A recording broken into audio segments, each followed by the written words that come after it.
Hola a todos, mi nombre es Elena y hoy os traigo un cuento sin final feliz. Como veis, el canal está empezando, por lo que si os gusta el contenido dejad un like o un comentario, suscribiros y darle a la campanita para que YouTube os avise cada vez que suba uno de estos cuentos sin final feliz.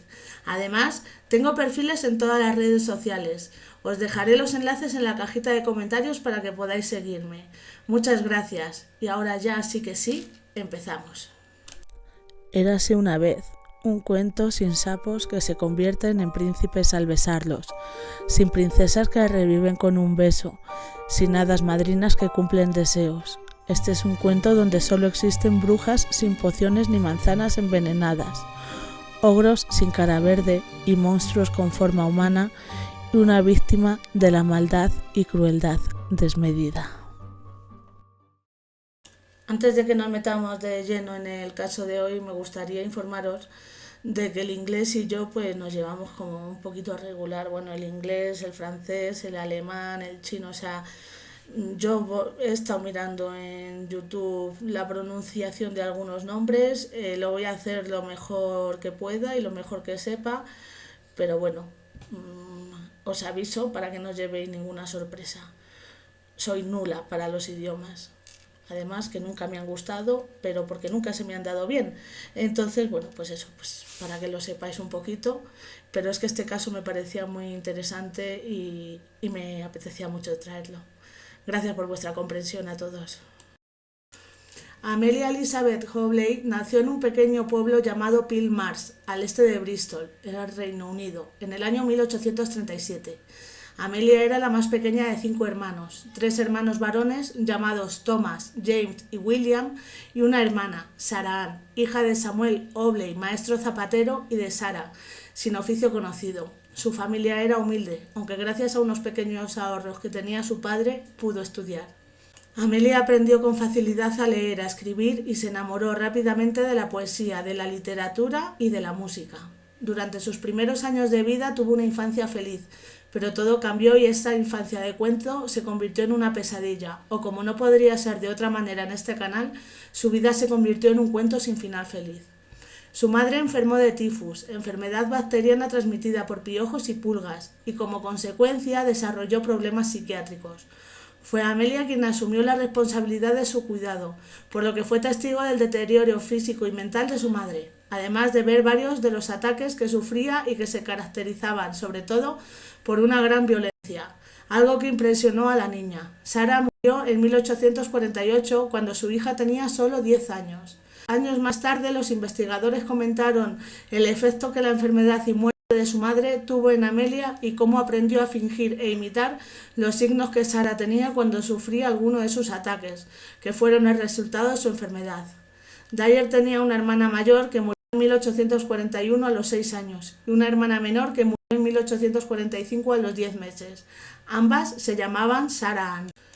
Una prima mayor de nuestra protagonista tenía una hija ilegítima en ese momento que fue adoptada como hija de los abuelos William y Martha Hobley, que eran la tía y el tío de Amelia, ya que en esa época tener un hijo fuera del matrimonio era considerado una vergüenza y estigmatizaba tanto a la madre como al hijo.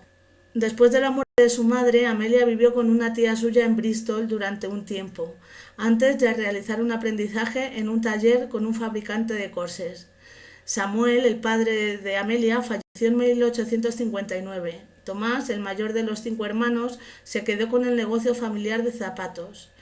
En 1861, cuando Amelia tenía 24 años, se alejó permanentemente de uno de sus hermanos, de James, por diferencias entre ambos, y se mudó a una vivienda en Trinity Street, en Bristol también.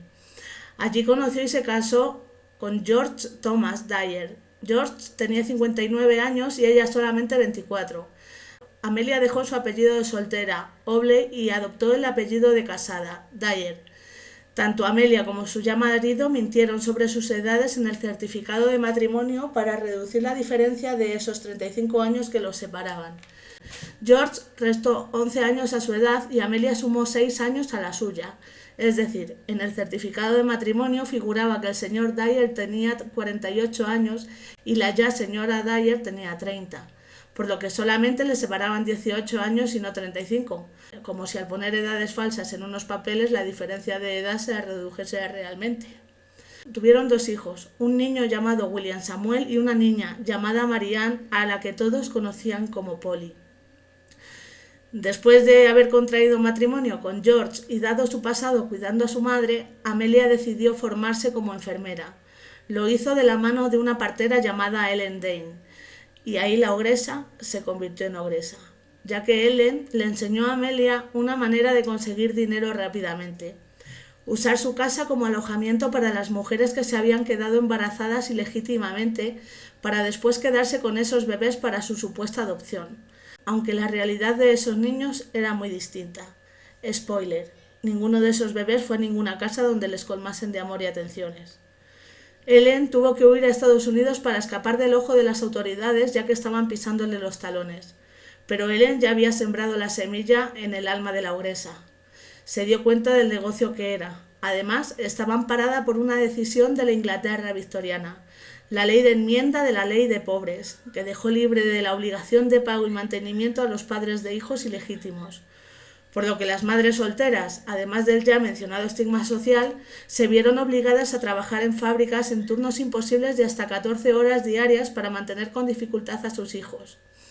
Esto abrió las puertas de par en par a oportunistas que empezaron a ofrecerse como agentes de adopción o crianza, a cambio de pagos en cuotas o pagos únicos, siempre por adelantado.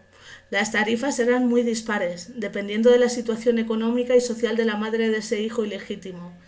La cuota más alta era de 80 libras. 10 libras al cambio de hoy en día son unos 89,6 euros. La tarifa media de 50, y para las mujeres más empobrecidas y desesperadas, la tarifa era de 5 libras. Y así transcurría la vida de Amelia, acogiendo y acumulando niños a los que supuestamente les daría todo su amor. La ogresa además se separó de su marido y se dedicó única y exclusivamente al negocio de las granjas de bebés, negocios que generaban una fortuna. Como era de esperar, los bebés en la época victoriana también lloraban, y a los que más lo hacían, Amelia les sedaba con un líquido llamado cordial de Godfrey, que no era otra cosa que una mezcla de alcohol y opiáceos. Algunos de los niños morían narcotizados, otros de inanición, ya que al estar sedados no podían llorar para pedir comida.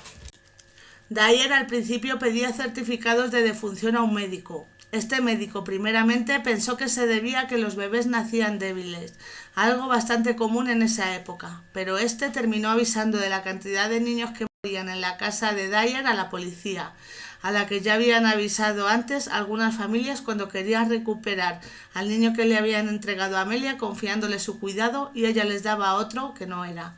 Eso pasó con el hijo de una institutriz. Cuando fue a recoger al pequeño, Amelia le entregó otro, ya que su hijo real había muerto. La institutriz se dio cuenta. Por más que Dyer le discutía que ese era su hijo, la institutriz, para demostrar lo que decía, desnudó al niño que la entregaban buscando una señal de nacimiento que el pequeño tenía en su cadera derecha. Como os podéis imaginar, ese niño no tenía ninguna marca. Aún así, cogió a ese bebé y se lo llevó, y presentó una denuncia contra Amelia, además de que los vecinos también alertaron, ya que veían una entrada masiva de bebés. Había días que veían cómo entraban varios bebés a su casa. De hecho, hubo un hombre, cuyo nombre no trascendió, que para ayudar a la investigación llamó a la puerta de la casa de la señora Dyer y le dijo que era médico. Estaba muy preocupado porque su hija había sido violada y estaba embarazada, a lo que ella, viendo el gran negocio que tenía delante, ya que los médicos solían tener bastante dinero, se frotó sus manos de ogresa con codicia y le dijo que ella, encantada, se haría cargo de su nieto cuando naciese. Inmediatamente después de eso, ese hombre le contó a la policía todo lo que vio y además describió el olor a muerte y descomposición que se respiraba en aquella casa. En 1879 fue juzgada, encarcelada y condenada a 6 meses de trabajos forzados por un cuidado negligente hacia los bebés. Después, al salir, salió siendo una adicta al cordial de Godfrey, lo mismo que le daba a los pequeños para que no llorasen. Aún así, intentó acabar sus estudios de enfermería, pero no pudo hacerlo ya que tenía tendencias suicidas e inestabilidad mental. Fue encerrada en varias ocasiones en centros psiquiátricos en los que dudaban de la veracidad de sus crisis. Entre ingreso e ingreso, Amelia, para no despertar de nuevo las sospechas de médicos, vecinos y policías, se fue mudando de pueblo en pueblo cada cierto tiempo y empezó a deshacerse ella misma de los cadáveres. Un día de enero del año 1896 apareció un anuncio en la sección Varios del periódico Bristol Times and Mirror. Lo escribía Evelyn Marmon, una joven que había tenido una hija de forma ilegítima en una pensión sucia y casi miserable de Cheltenham. La bebé se llamaba Doris. El anuncio decía: busco mujer respetable para cuidar a un niño pequeño. Casi al lado de ese anuncio había otro que decía: matrimonio sin familia quiere adoptar un niño sano para vivir en un agradable hogar de campo. Precio 10 libras. Señora Harding. Como os estaréis imaginando, la señora Harding no existía. La persona que escribió al periódico era la mismísima Amelia Elizabeth Dyer. Evelyn no tenía 10 libras, que al cambio de hoy sería como pagar $1.000 u 896 euros. Así que le pidió a la supuesta señora Harding una rebaja, a lo que ésta tajante se negó. Un único pago de 10 libras y por adelantado. Además, añadió una carta para despejar dudas en la que le decía a Evelyn: debería estar contenta de encontrarnos, somos personas sencillas, buenas y hogareñas. Mi esposo y yo no tenemos hijos y queremos mucho a los niños. Conmigo la pequeña Doris tendrá amor de madre. Evelyn tuvo que trabajar muy duro y muchas horas sin descanso hasta que consiguió el dinero. Cuando tuvo las 10 libras, se citó con Amelia, aunque se presentó un hombre que le dijo que era su marido. Dyer ya estaba separada. Y le entregó el dinero, una caja de cartón con la ropa de la pequeña y a Doris. A Evelyn le sorprendió el aspecto tosco y huraño del hombre, pero le entregó todo y se fue. Evelyn recibió una carta a los días en los que le decían lo bien que se había adaptado la pequeña Doris y lo feliz que era. La ingenua madre contestó de vuelta cuánto se alegraba de ello y le pidió poder concertar otra cita para ver a su hija, pero jamás obtuvo respuesta. La bebé nunca recibió amor de madre en esa casa. Tampoco le dio tiempo, ya que cuando la señora Dyer cogió a Doris, la asfixió anudándole un cordón blanco alrededor del cuello. No lo apretó mucho, quería que la niña sufriese. Menos de 2 semanas después volvió a hacer lo mismo con otro bebé de 13 meses. Se llamaba Harry Simons. El 30 de marzo de 1896, un barquero encontró un paquete flotando en las aguas del río Támesis, a su paso por Reading. El misterioso paquete llamó la atención de este barquero y lo cogió. Estaba envuelto en lino, periódico y papel. Al desenvolverlo encontró algo macabro que no olvidaría nunca: el pequeño cuerpo de una bebé en avanzado estado de descomposición, con una cuerda blanca atada al cuello. Se llamaba Helen Fry. El hombre, asustado, puso sobre aviso a la policía. Al recoger el cuerpo de Helen y lo que la envolvía, el detective Anderson descubrió en el envoltorio una etiqueta que bajo el microscopio dejaba leer Señora Thomas, número 26 de Pigot Road, Caversham. Era un suburbio de Reading. Todo apuntó a Amelia Dyer, pero no la detuvieron. Le tendieron una trampa. Una supuesta madre la llamó para entregarle a su hijo. La ogresa volvió a frotar sus manos de ogresa con codicia, pero allí no apareció ninguna mujer ni ningún bebé. En su lugar llegaron 3 detectives que allanaron la casa. No encontraron restos humanos, pero como ya había dicho años atrás el supuesto médico que entró en la antigua casa de Dyer, describieron el mismo olor a muerte y putrefacción. La casa estaba llena de pruebas: las cintas blancas usadas para ahorcar a los pequeños, los telegramas sobre acuerdos de adopción, las papeletas de empeño de la ropa de los bebés, los recibos de anuncios en los diarios, etc. Todo a nombre de señora Thomas fueron decisivos. Dragado el Támesis, aparecieron 6 cuerpos más, entre ellos los de Doris Marmon y Harry Simons. Ella simplemente dijo: si tienen cuerda blanca, son míos. Lo demás fue un mero trámite. Dyer como defensa alegó locura, pero no le sirvió de nada, ya que en solo 4 minutos y medio el jurado la declaró culpable. Murió ahorcada el 10 de junio de 1896 a las 9 de la mañana, un minuto después de sus palabras finales, que fueron: no tengo nada que decir. Murió con 59 o 60 años. No se sabe con exactitud, ya que había nacido en 1836, pero no se sabe nada más, no se sabe ni el día ni el mes. Fue condenada por 12 asesinatos, los únicos que pudieron demostrarse, aunque se sospecha que Amelia pudo asesinar entre 200 y 300 niños dada la cantidad de certificados de defunción, denuncias acumuladas por niños desaparecidos y pilas de documentos de acuerdos de adopción, recibos y demás.